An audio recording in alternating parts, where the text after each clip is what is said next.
Good morning, boys and girls. We are on chapter 77 of The Wild Robot Escapes. Our robot was standing in a long, shadowy tunnel. Murky water trickled along the floor, and sour smells filled the air. Roz was below ground in the city sewers. There was a squeak, and the robot's headlights flashed onto a crack in the wall. A rat's pointy face poked out. "You must be Roz," said the rat, wiggling his nose. "I hear you're in trouble." "That is correct," said the robot. "I need to get as far from here as possible." "I know where to take you," said the rat, and he started scampering down the tunnel. The rat knew the sewers better than anyone, but his short legs couldn't carry him very fast. So Roz carried him. She scooped him up, plopped him on her shoulder, and said, "Tell me where to run." With the rat squeaking directions in her ear, Roz stomped deeper into the underground. She splashed down side tunnels, crawled through narrow passageways, carefully crossed subway tracks. Occasionally, they came upon cavernous chambers. Most of the chambers were empty, but some contained jumbles of pipes. The rat would scurry across the damp, dirty floor while the robot climbed the pipes as if they were trees. Mechanical sounds echoed out from some of the tunnels. Robot crews were hard at work. They spent their lives laboring below the city. Many would never even see the light of day. Roz was curious, of course, but she dared not spy on them. Those workers had no idea that a fellow robot was sneaking through their underground home. After traveling through the miles of tunnels, the rat and the robot came to a dead end. A ladder was bolted to the wall and disappeared into a hole in the ceiling. "I don't know what you'll find up there," squeaked the rat, "but good luck." "It cannot be any worse than where I was," said Roz, placing him on the ground. "Thank you for your help." The robot gave the rat a quick scratch behind the ears, and then she climbed up to the street. Chapter 78: The Chase. The street was empty. No people walking, no robots working, no automobiles driving. Roz looked to the sky, hoping to see Brightbill or Strutter. But what she saw was a fleet of white triangular airships. They were floating over the city, searching for the runaway robot, and they had just spotted her.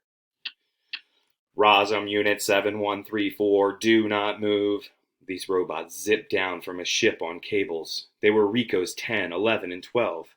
Each held a rifle at his side, but they didn't fire their weapons. Not yet.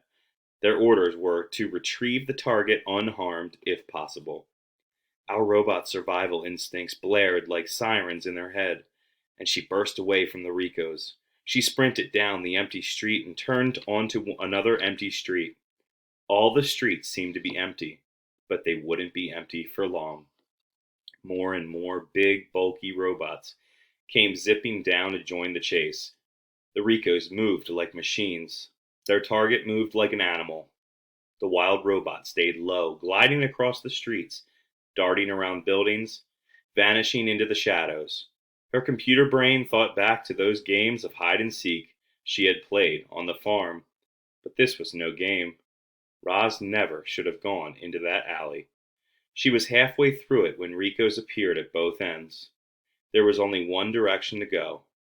Using all the strength in her legs, our robot launched herself high into the air, and she clamped onto the side of a building.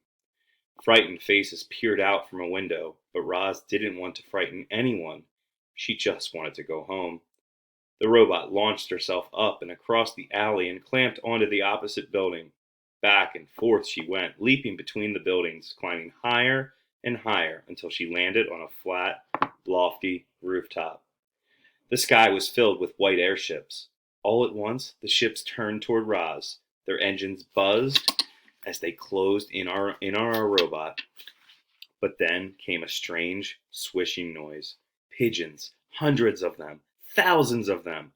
Wave upon wave of pigeons streamed up from the streets and swarmed around the airships. Strutter had rallied her friends from every corner of the city. They had always hated airships, buzzing loudly, crowding the skies, forcing the birds to fly low. And now a city's worth of pigeons were finally unleashing their anger. As you'd expect, The airships fought back.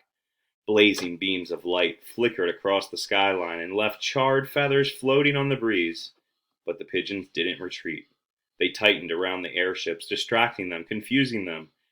There was a deafening screech. Little bodies fell, and a ship spiraled out of sight, leaving a trail of smoke behind it. Roz watched in horror as some pigeons in the ships went down. She hollered for the birds to fly away, but they were lost in a fighting frenzy. Heavy feet thumped onto the roof. Rosum Unit 7134, do not move. Roz didn't look. She just ran from the voice, leaped to the next rooftop, and kept on running. Our robot leaped up to a higher rooftop and then down to a lower one. Up and down she went, leaping from building to building, footsteps thundering behind her. But still, the Ricos did not fire their rifles. Mama, I'm here! Brightbill swooped alongside his mother as she ran. What should we do? Brightbill, you must fly to safety, hollered Roz. It is too dangerous up here. And then, in a softer voice, the robot said, I cannot escape. No, Mama, you've come so far. Don't give up now. But Roz was finished running. She slowed and stopped at the edge of the rooftop. The goose fluttered into her arms, and our friends held each other close. You have been such a good son, said Roz. You have saved my life so many times, but now you must save yourself and go on without me. Will I see you again? Said Brightbill, wiping his eyes. I do not think so, said Roz. They still had so much to say to each other. There simply wasn't any more time. So they said the only words that really mattered. I love you, Mama. I love you, son. Airships circled above. Ricos dropped onto rooftops. Rifles pointed at our robot.